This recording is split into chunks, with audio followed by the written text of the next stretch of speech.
Hey, good morning, everybody, and thank you for joining us. Dave Schlatter, you are the man. He already said, I hear you. Thanks, Dave.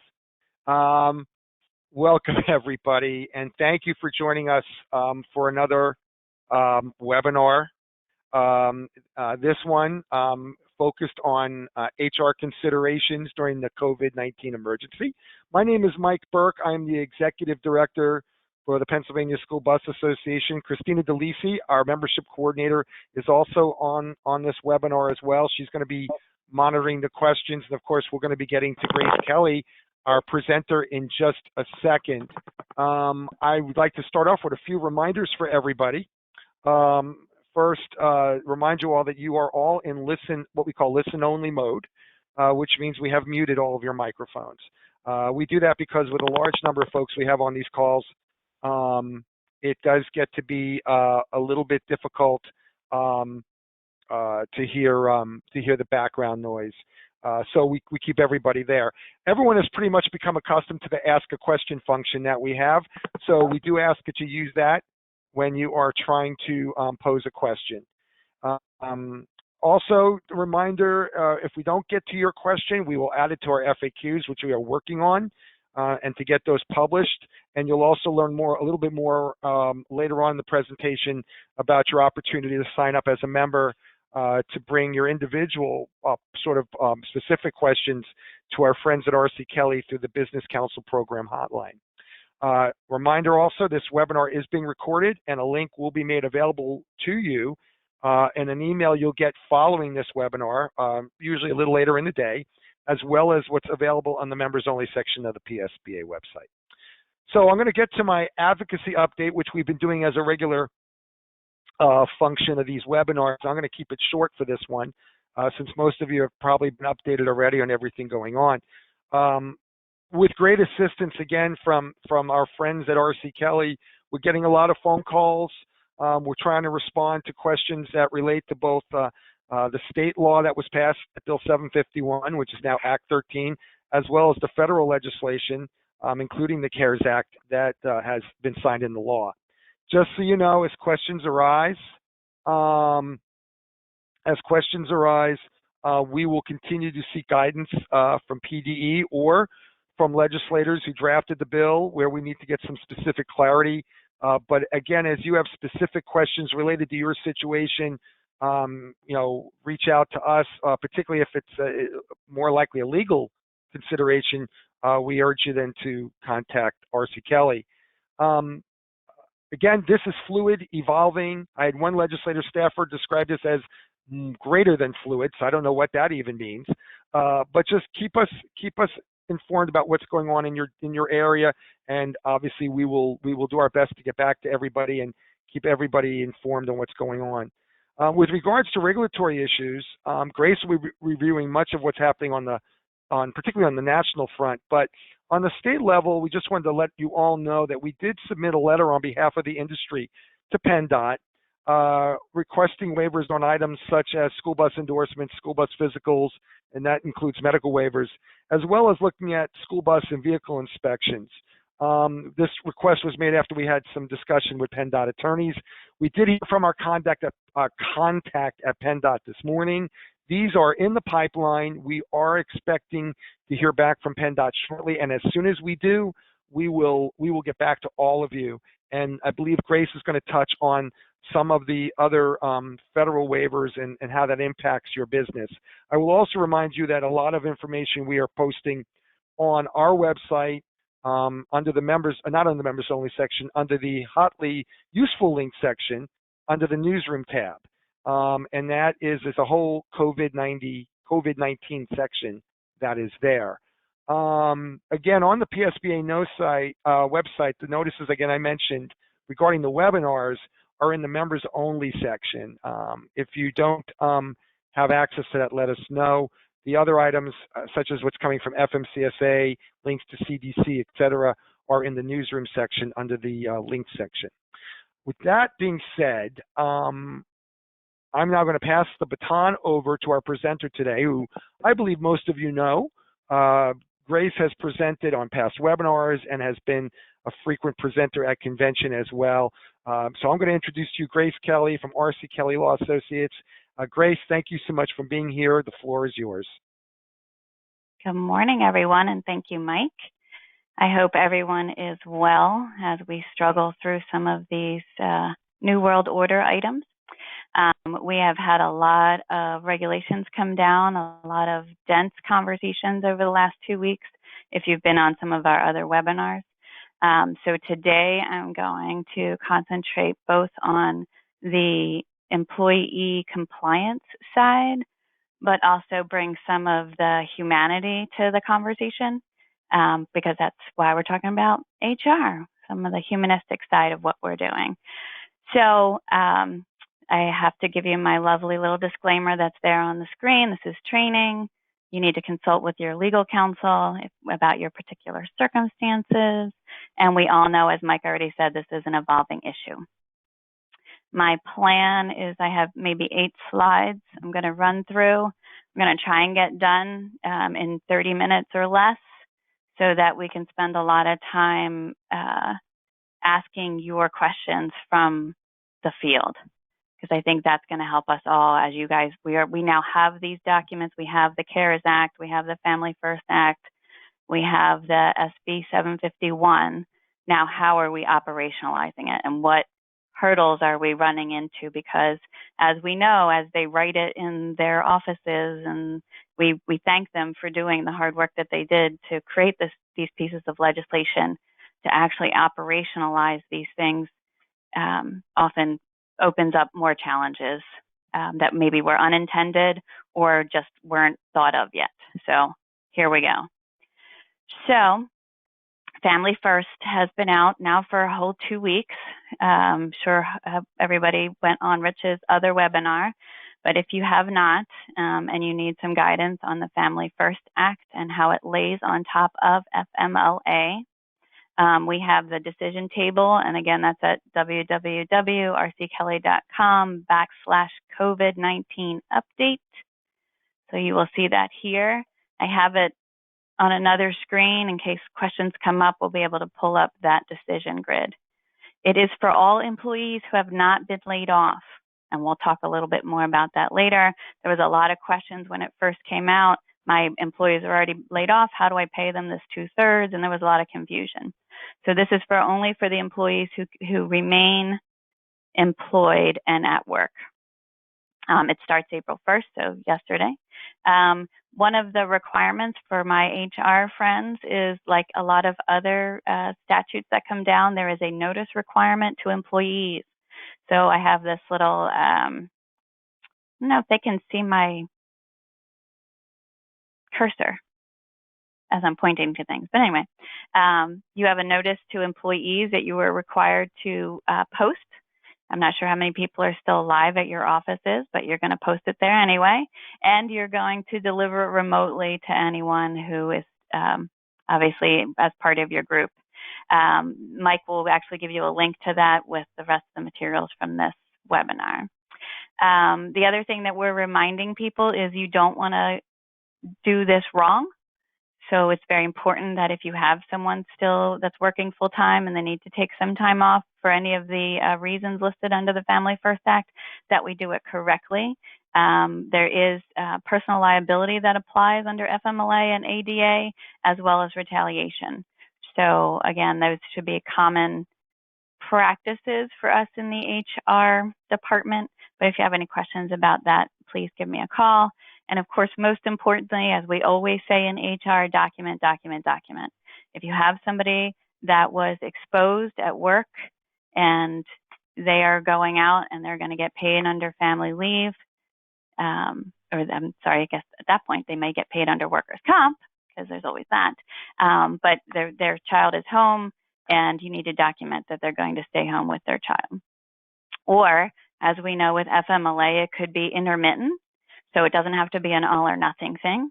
Maybe somebody is able to work 30 hours, and they normally work 40. But they're at home and they're taking care of a child, and that's all they can commit to. This allows for that intermittent FMLA. So good luck to us. We also have PA unemployment benefits, and we are all very familiar in school bus industry with unemployment, our folks go on unemployment every summer. They already have an open claim.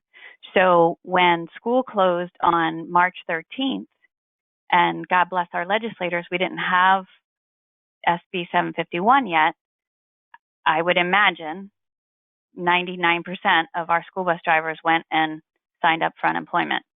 Unemployment pays 50%. There is a partial UC benefit, which we're going to talk about a little bit later, that allows them to continue to make some money, and it doesn't affect their unemployment. And if it goes over that partial benefit, then it affects that 50% pay. We know that Pennsylvania unemployment is 26 weeks. If you haven't already been on the PA unemployment page, they've got some nice guides for us talking about different scenarios, and they talk the employees through how to sign up. But again, I think our folks are pretty familiar with that.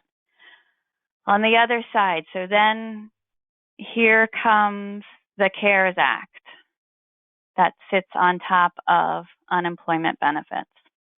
This was signed over the weekend, almost at the same time, and I'll lean on Mike for the blow by blow, almost at the same time that 751 was getting signed. So our state said, we need the school bus industry to be ready to go. We are going to continue to pay our contractors so our contractors can pay their employees. That's happening. And at the same time, the CARES Act gets signed federally. And the CARES Act, and we've already all sent everybody out on unemployment because that was 2 weeks ago. The CARES Act says we will, if you are on unemployment, you get an additional $600 a week of federal unemployment benefit. It eliminates the wait week for unemployment. It eliminates the work search requirement for unemployment, and it is up to 39 weeks. There's also an element that guarantees the employer relief of charges.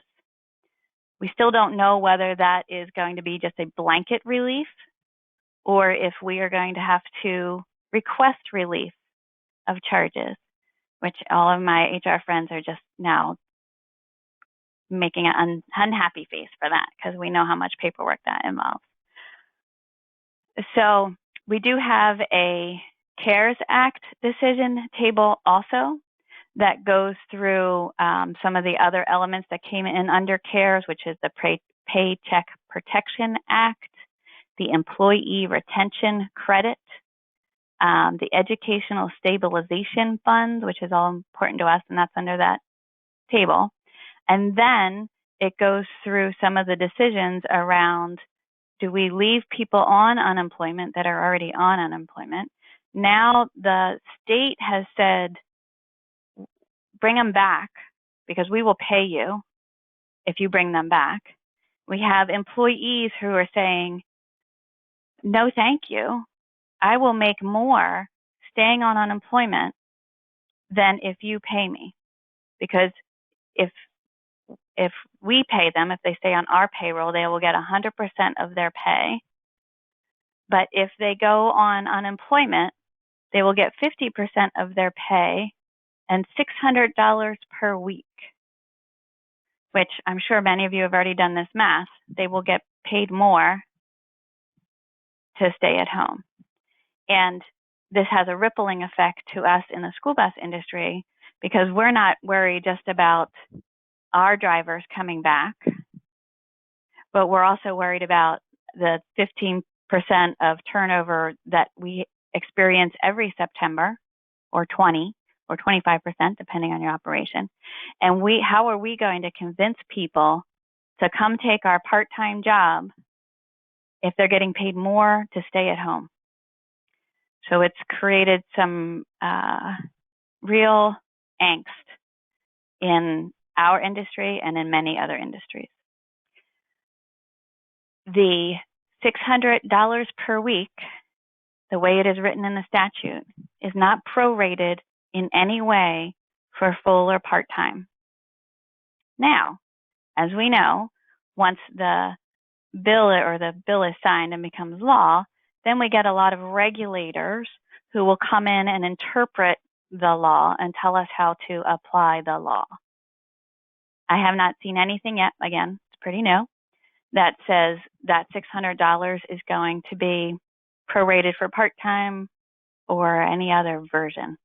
So more to come. And as these things come down the pike, we will digest them for you and try and bring them back in a more understandable version. So I'm going to pause there while you just think about all that stuff and the angst that that's creating. I have a little good news. We have some FMCSA and DOT waivers going on. In addition, Mike's going to send you over the FMCSA COVID-19 website, which gives you all this information, and we're also creating a quickie grid around this information as well. So CDL permits, they are allowed to now practice alone, and they have a waive of the 14-day waiting period to test if you can find a testing place for them and they're still open. The renewals and the exams, we have been given a waiver that anything that was to renew on or after 3/1/2020 is now reset for 6/30/2020. So we got some relief there because, as you can imagine, there's not that many doctors waiting to take in the next CDL physical because they're all, thank God for them, taking care of our folks who are sick. Mike already hit on the S endorsement and the school bus physical that we're waiting on from PennDOT. Hours of service, and again, this goes for my long haul truckers who are out there moving all this material across the United States. They have actually waived the hours of limitation, the hours of service limitation, sorry. But they are saying that if the driver says, I'm tired, the employer needs to give them a break. So I don't think that's relevant to us because that's not the situation we are in, but just so we'll let you know that's out there. We have not also, as you may all recall, we are in the 5th year cycle of Act 153, which requires the FBI, PSP, and child abuse clearances. So that's all coming due now. You may have started to do that in January and February, but it's there and it's supposed to happen this year. So this is the 5 year. A lot of things need to happen this year. So Mike has also requested some guidance on how that's going to be handled. So those are some relief for us, which is great.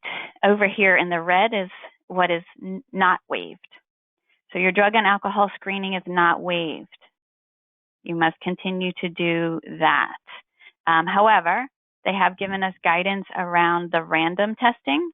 If you were, due to have your testing done here at the end of March and you're not going to get to it, we don't know when school's going to resume, you are able to then make up your 50% and 10% as long as you do it by the end of the calendar year. So there's some relief there for us.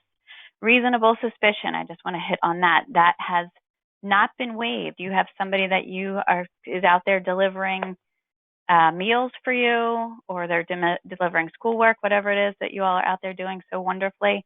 If you think that they are unfit because they are abusing something, you need to still have a reasonable suspicion test done, which again might get tricky because the labs are really busy right now doing other things. So, but just be mindful that those two things and all of the drug and alcohol screening has not been waived. I don't think we're hiring new people right now, but if we are, you can't waive pre-employment drug testing, those types of things. The annual MVR has also not been waived, and that's, again, a behind-the-scenes thing we can do online. So hopefully everyone's keeping up with those requirements. Okay, so now I gave you a little brain break. I'm going to come back to the people side again. So we probably have a handful of employees who are still at work at the office. They're reporting to duty. They're delivering these meals. They're doing wonderful things for your community. Or you still have people working in the office. We would want to make sure for our drivers that we have the conversation around fitness for duty and making sure that they don't feel ill, they're not running a fever, those types of things, which comes into we have a fitness for duty policy, most of us in place, but what we would want to add on top of it would potentially be a COVID-19 attestation, which is a little example right here in the middle of the screen. Have you been out of the country? Have you been in contact with somebody else who is homesick? Those types of things. Because again, the big thing here is social distancing and making sure that we are isolating if we have been exposed. For those that are on the job, we need to make sure we're providing personal protective equipment and proper training that goes along with that. We need a social distancing plan at the office. We're sitting apart from each other. We're not using one common phone to take the phone calls, those types of things. Make sure everybody has plenty of sanitizer and hand washing and all those things. Our local distillery, which makes, our lovely spirits and things, has now, if you drive by, they will give you 4 ounces of hand sanitizer if you bring your own mason jar. So just make sure I know some of those things are hard to come by, but be creative. There is a hiatus on shared snacks. Close down your kitchen. Stress often encourages us to eat and share with others, and we need our chocolate. Please, please, please do not share with others anything that's going on. Bring your lunch in. If you're still at work, put it at your desk. Use a little igloo or a cooler, something like that. Check on your employees' emotional well-being. And here I have my little information from the World Health Organization. It's a nice little graphic. We just need to touch in with our people. They may seem okay, but we need to pick up the phone and talk to them. Or if we're still working together 6 feet apart, have a conversation. How are you? How's your family? Do you need anything? Those types of things. And again, communicate. If in absence of information, people will either make up what they think is happening, or they will just get scared because they don't know. Something might or may not be happening. So it's okay to communicate that there is no change today. We have nothing new, and we're going to continue what we did yesterday. So it's very important to make sure that we're doing all those things. So some of us have employees who are working from home. They are still able to work, but they're not here with us at the office. Some of the same things apply. We still want to make sure that they're well. Do they have the right connectivity and equipment? We need to be realistic with their expectations. If we have folks at home who are taking care of preschoolers or grammar school kids, they're going to need to adjust their schedule. And maybe that's going to be that they're going to work 3 hours in the morning and 3 hours at night. Or they're only going to work 3 hours in the morning before the kids get up. And that's what they can do. For those people, we're going to go back to the Family Cares Act. If we still have plenty of work, but they can only do limited work. Now, if we don't have enough work for everybody to go around and we are going to lay them off or partially lay them off, they are going to get partial unemployment and they're going to work. So that's just a balancing of all those things. When people aren't here sitting in their seats, we need to trust them that they are doing what they said they would do and that they are keeping their time correctly. And this is a balance of trust and good documentation. So if your employees are working from home for the first time and they haven't done this before, there's a conversation around, I'm not going to pay you to switch the wash. I'm not going to pay you to take a lunch break with the kids, but I am going to pay you for all time worked, and have a conversation around that. You need to check in on their well-being, and you need to communicate with them. So here at RC Kelly Law, no one is in the office except for Rich and I, and we will occasionally 2 or 3 times a week come into the office and check on the mail and do what we need to do. Everybody else is working from home. So I've got 14 staffers spread across Pennsylvania and New Jersey. So I do every couple times a week. I was trying to do it every day, but didn't work. But I did every other day or every other couple days communication. Here's what's up. Here's where we're going. And just a quick email, maybe something fun at the bottom. But if you need anything, Rich and I are here. Here's our cell phone numbers. Please call us. Making sure that we're staying connected with the staff. There's other resources out there. I have the little crisis text line, which Mike will also send you with the materials. Maybe somebody doesn't want to talk to you, but they want to talk to somebody, or they don't want to talk to anybody, but they're famous at texting. This is a text line that you can just text. They actually have a COVID-19 cadre of counselors, and it's free. And you just text there, and they'll give you some comfort and some advice. Assigning work. So roll back 2 weeks ago, before SB 751, we may have had some work for drivers, but not for all of our drivers. So how did we assign that work? So some of this may or may not still be valid, but I'm going to go through it anyway. We would want to make sure that selection is non-discriminatory. The work is different, right? So it's not get on the bus and sit on the bus for 45 minutes, make multiple stops while the kids get on and off themselves. Now the work is get in a van with 25 lunches and breakfast and get out of the van, take the breakfast to the house, get back in the van, go, 25 yards down the street, do it again, do it again, do it again, do it again. Some employees may not have been physically fit or able to do that, and we need to consider that because it's a different job, has different physical demands. So, and again, make sure you are paying them for all time worked. They cannot volunteer. They are your employee. As much as they love their community and they love their kids, this is not volunteer work. Okay, here's the elephant in the room. That's what I should have done, a big elephant on this page. We now have had employees laid off since March 13th. It is April 2nd. It's April 2nd. We are now having conversations with our school districts as to whether or not they are going to continue to pay us so we can continue to pay our employees. And there's a lot of variation of how that's going to work district by district. And I would be a fool if I said I knew half of what Rich Kelly is talking to people about in regards to contract negotiations at this point. Because there's a lot of variables that go into the school district's decision and the conversations around what the new COVID-19 addendum in the contract is going to look like.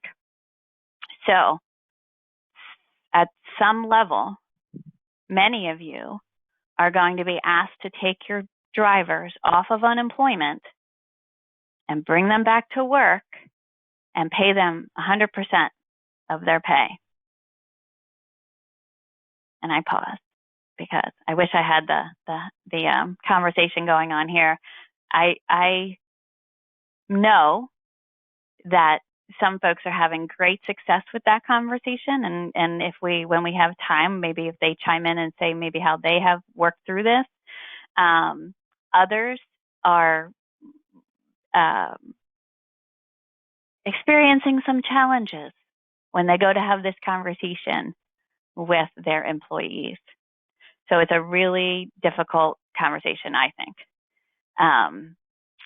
So we need to have the conversation. Once we decide what's happening, if we're getting paid and we need to bring our drivers back as part of the payment agreement, we need to start having that conversation with the drivers. It's likely going to be a one-on-one. I know some of you have thousands of drivers. I'm not sure how one-on-one you can be, but for those of us that have, 200 drivers and multiple folks in the management team, I think it's the pick up the phone and let's explain what's happening. Because frankly, if you send out an email that says you are now to report to work, you are going to have people calling you at all times and upset, and because they're going to come up with their own variation of the New World Order. It's better if you control the conversation. The first thing is they're going to say no because they want to still collect the $600. And we have to explain to them, I am offering you a job and offering you pay. And if you refuse, you are now no longer eligible for unemployment. So again, a kind and considerate conversation. And some of the things that we talk about in having that conversation, having the school districts continue to pay the contractors secures future funding for transportation.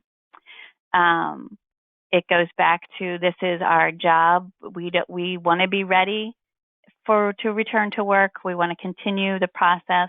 And then what are we doing with those folks, which is the next slide, when they are back? Because we still don't want them to come to the office or the depot. And there is already discussions about how the $600 got into the system and how it needs to be corrected. And not just from us in the trenches that's the first time I ever used that mind blown emoji was when I was like, wow, this is perfect. My mind is blown. How could this possibly have happened? But it did, and it's here. But there are people at the federal level that are saying this is not right. This is going to cripple the businesses and the economy because people aren't going to want to go back to work. Think about not just outside of our industry, but in the grocery stores are being overwhelmed. They need more workers. They have people pulling doubles all the time. People are not going to want to go work at a grocery store and get paid $15 an hour when they could stay at home, not work, and get paid 2/3 or 50% plus $600.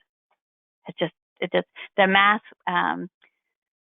Unless you're getting paid more than $29 an hour in Pennsylvania, the math works out better to stay on unemployment because you will get paid more and not have to work.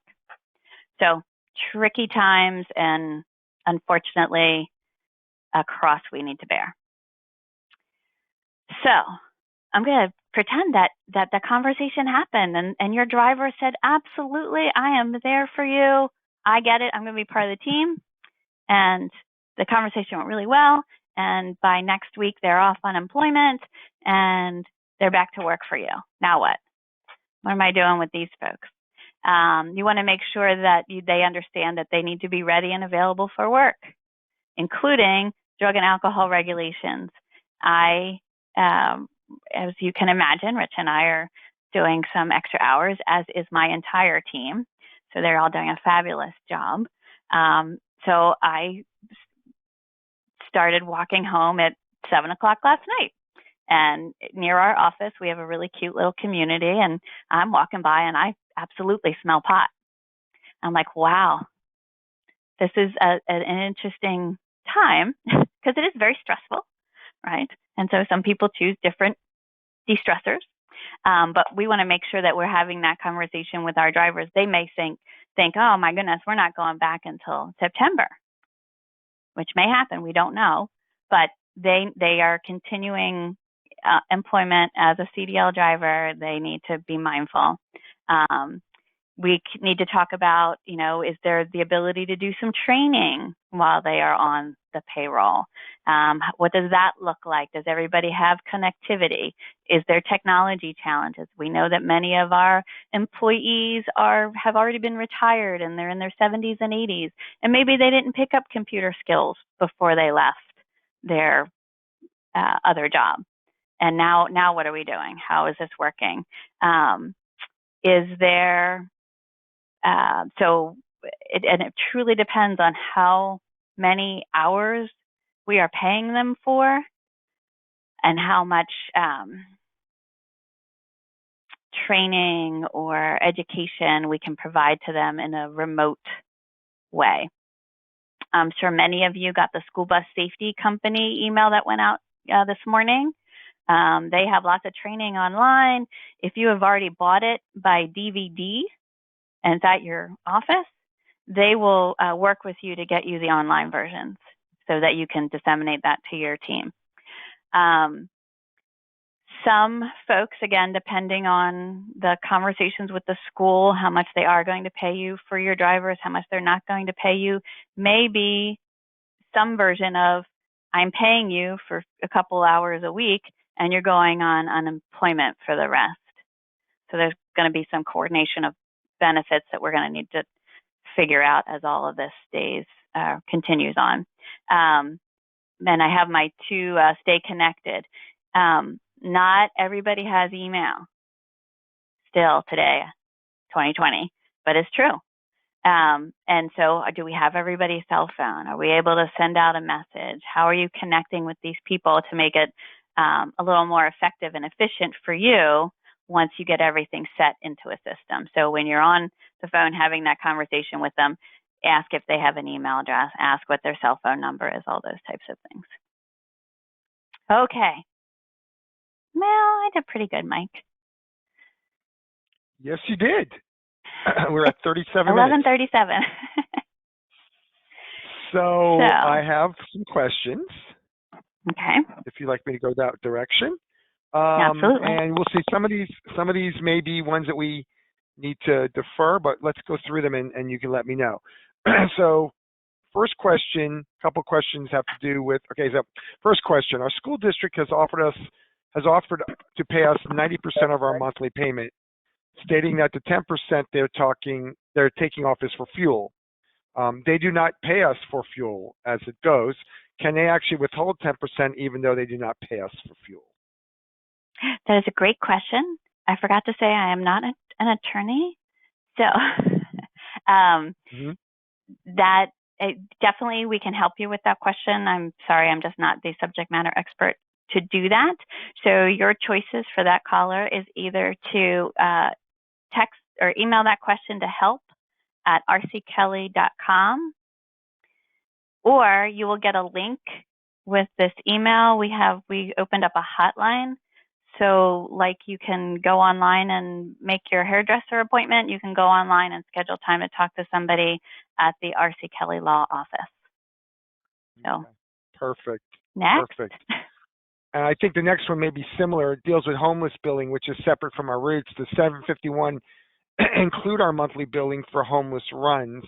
Can we continue billing for this as we add them on March 13th? I think that's the same question, same idea. So, and again, homeless, sports runs, all those field trips that were scheduled to happen and are not happening. So that's, again, when you go back to negotiate with your school district about what is that number? What does that payroll number represent? How are you keeping your employees whole? And that may be part of the conversation around if you have negotiated with the school district and they're on board and they understand the angst of the $600, how can you keep your employees whole and happy, right? So is there a consideration? And that's the conversation with the school district. Got it. For Senate Bill 751, contractors need to inform their districts weekly that their fleet and drivers are ready to go. Can a school district legally require you to disclose pay stubs to the school? I don't know, but I will find out. So we talk about what we normally do. We normally have most of us, I think, call it a readiness report, where we say, and it's by contract, right? You need to, give me your readiness report. And many of us have to do it every month. Here's everybody on our rolls. Here's all of their expiration dates. They are ready to go. We never say, and I'm going to pay Grace this much, and I'm going to pay Bob that much, and I'm going to pay blah, blah, blah. So I would try and default to the systems that are already in place. They're going to continue to pay you based on whatever was already negotiated, and it should truly, at some level, follow your current contract. So if you were getting paid monthly to be ready, and you were able to provide a readiness report, I would try that first. Someone else said there's some form online that is like a contractor form, and it's very cumbersome, and I would try not to have to use that. Some federal form for contractors, which I'm sure is what federal contractors normally use. Got it. Okay. Can the employer bring back some of the employees, for example, the ones that don't qualify for unemployment?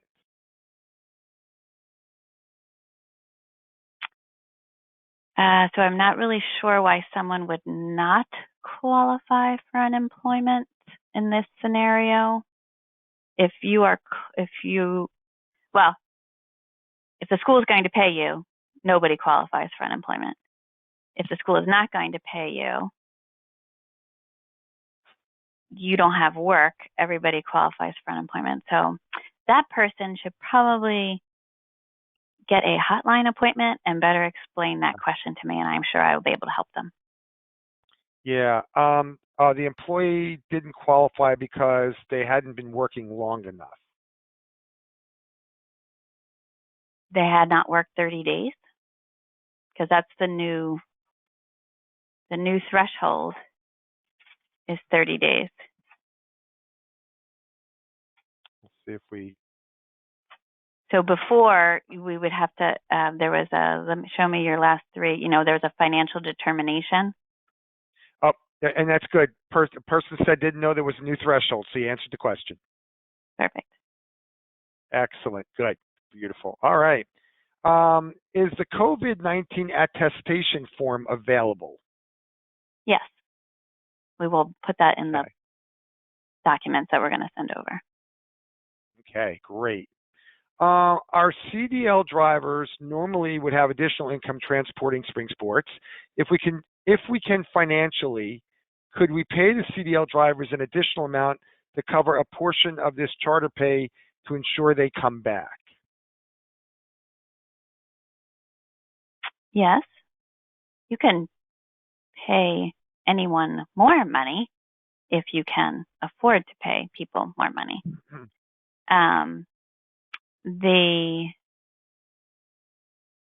I guess then that goes back to negotiating with the school. Are they going to pay you for all the trips that they had on the books?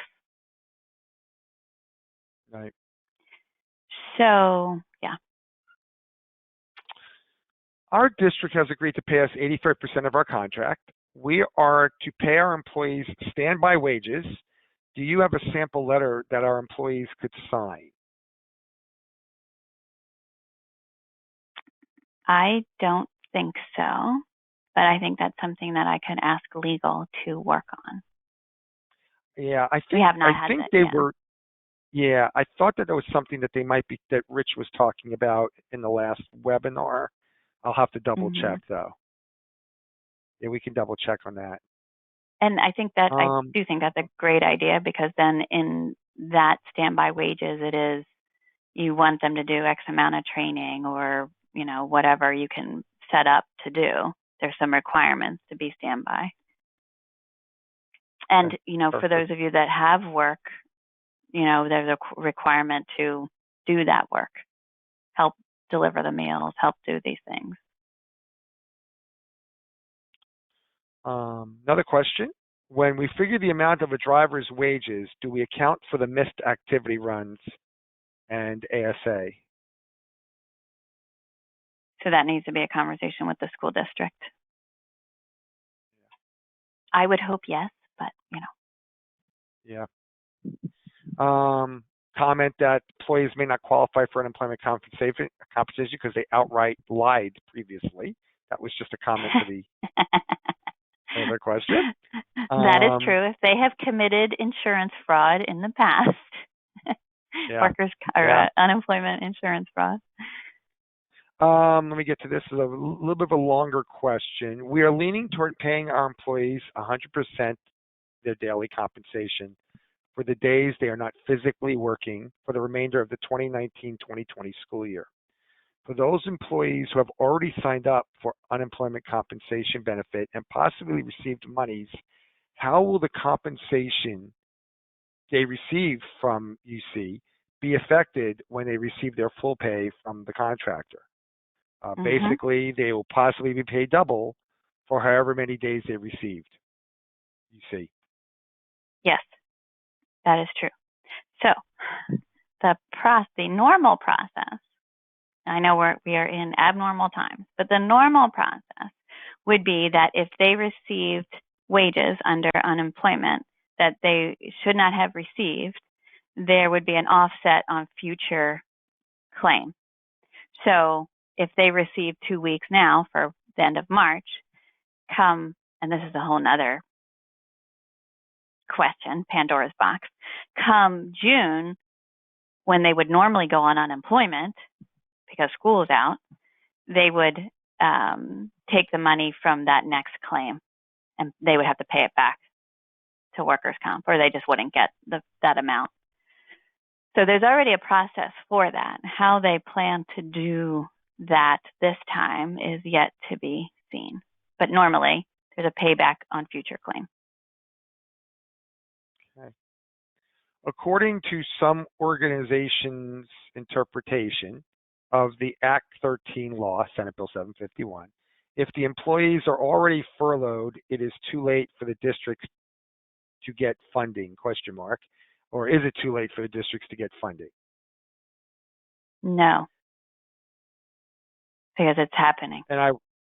Right. So, and the way I understand it, and that might be a good hotline question. Sign up for a hotline time with Rich Kelly. The schools have already received these funds. What they're doing is protecting the funds for next year. So. Correct. We have heard that from a couple of situations, and we've referred them over to the hotline.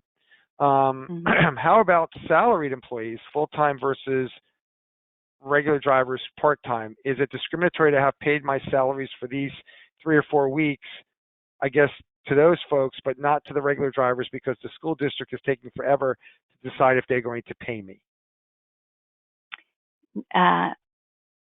So I would assume that those people that you were continuing to pay, that were your full-time office workers, they were continuing to do some level of work for you, especially if they are salary. If they do any work in a work week, you owe them their salary. So FLSA still stands. So if a salaried employee works, you pay them for the entire week. That's A-okay.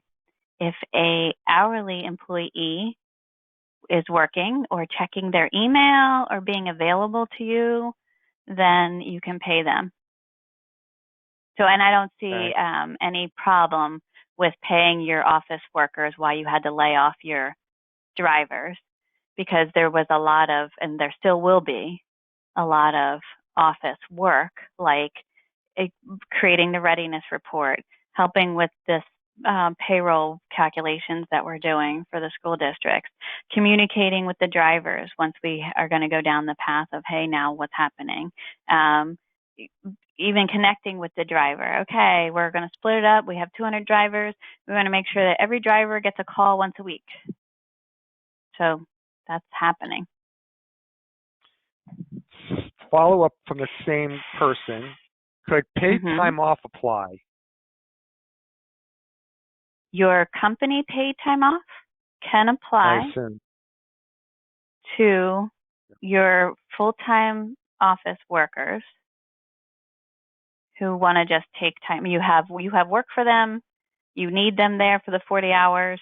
They want to take some time off, and they don't fall into any of the other family first categories.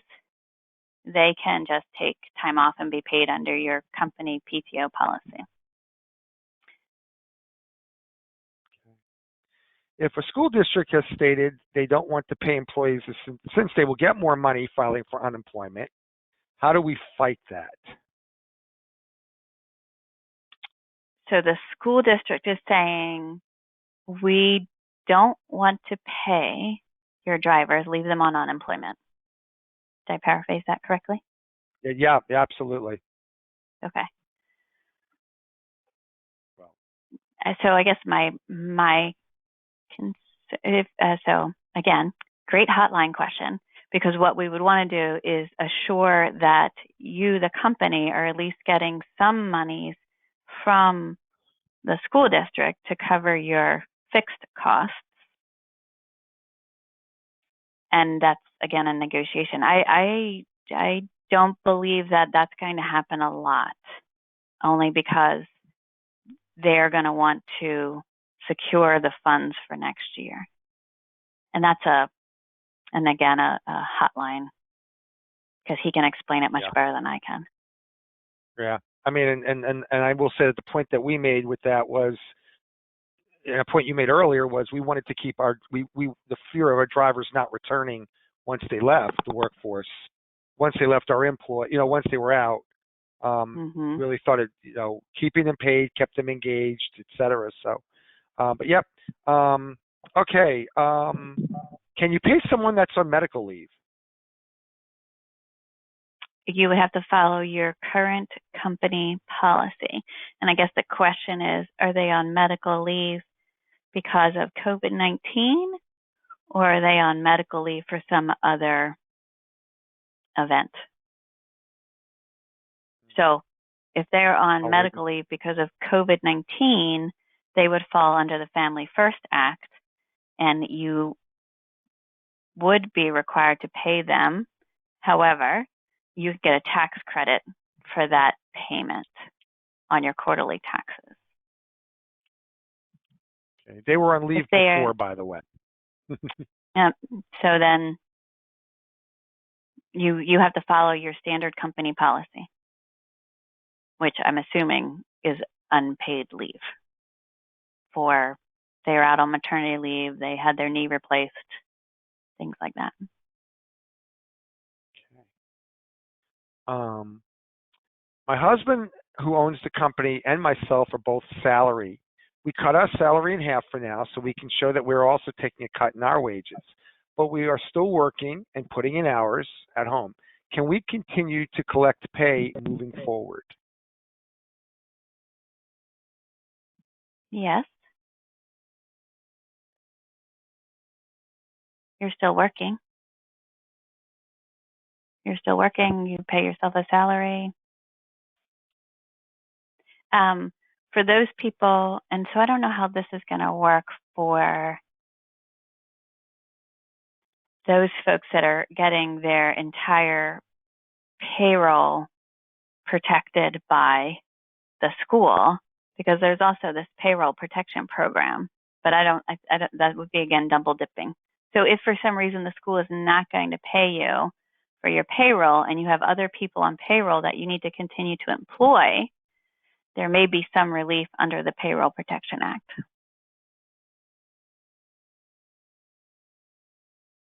And I think some of that information's on, well, maybe not, it's on the link too, on the table. Yeah, that's on the CARES Act decision table. Correct. Yeah, and you'll get a link to that. After the regular pay ends, when summer break arrives, will bus drivers be able to get the $600? We don't know. It's a great question. We've all been asking that. So we are definitely following up on that. I'm not sure how that's going to play out, because they are currently on unemployment because of COVID-19.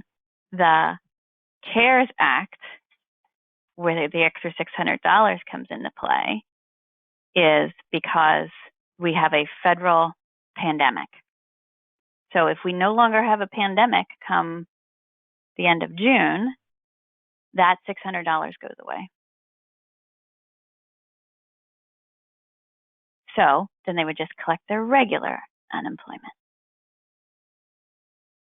Okay. I've got one more question. But that's a big but, because it's a big, because we don't know yet, but logically, but we know things don't go logically all the time. That was my disclaimer. Yeah. Go ahead, Mike.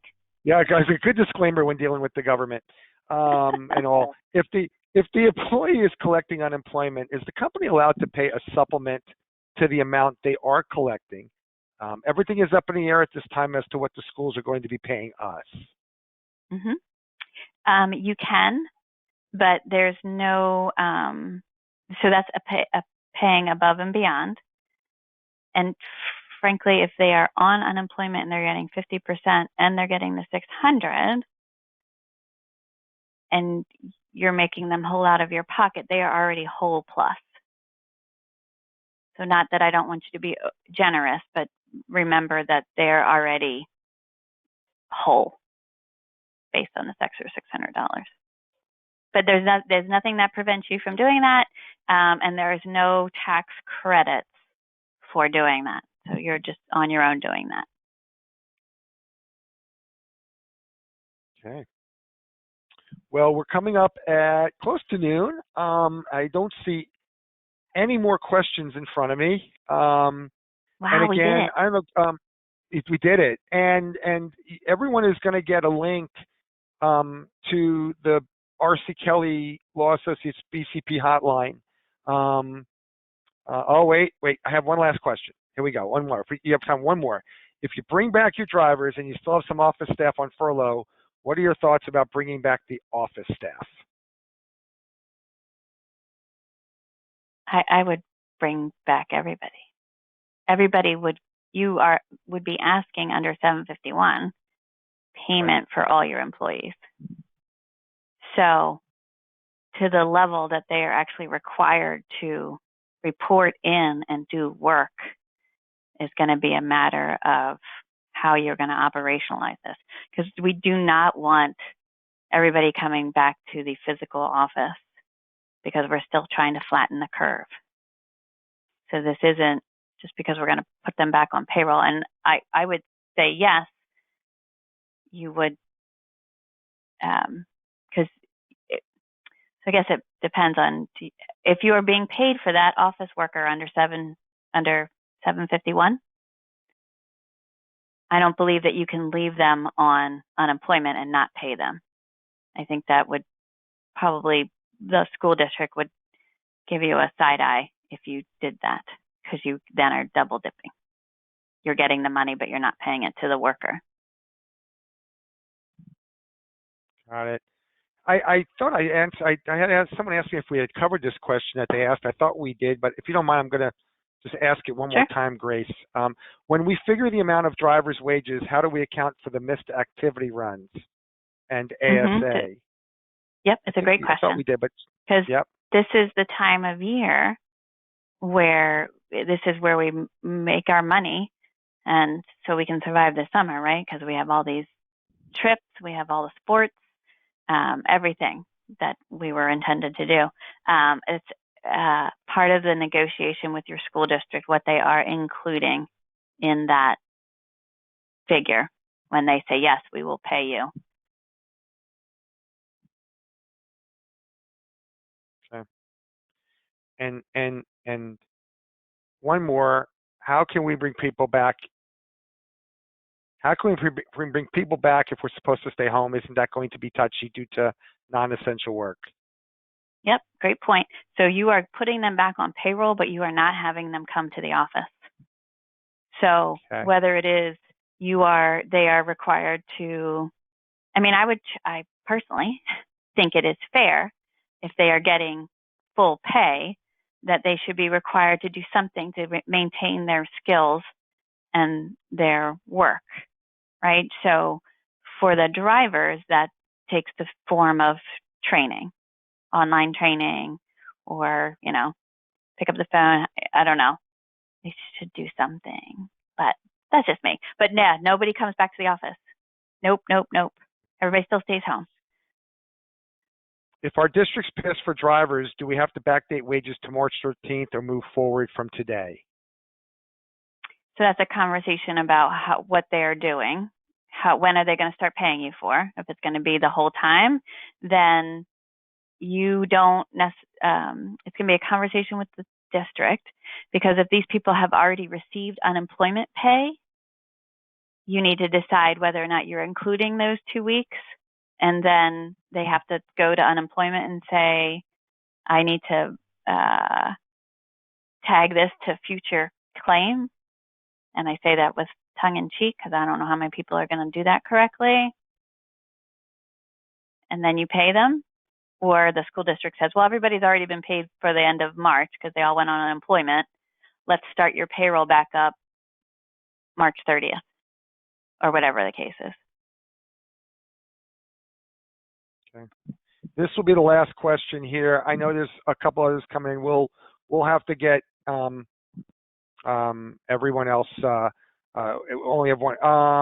To my knowledge, thus far, no one knows when the $600 details will be finalized. This is a good question to end on, and what the specifics will be.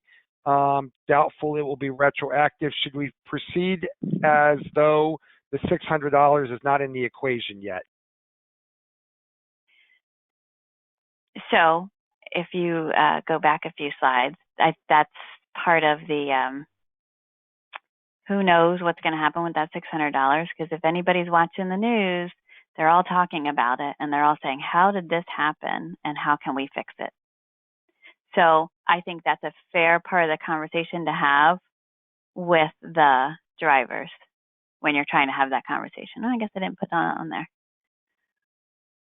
Yeah, no.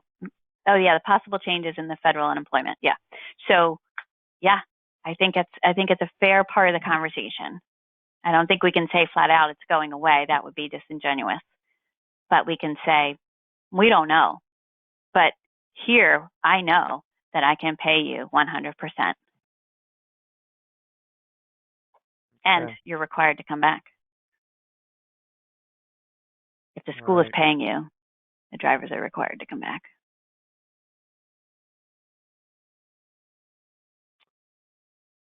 Okay.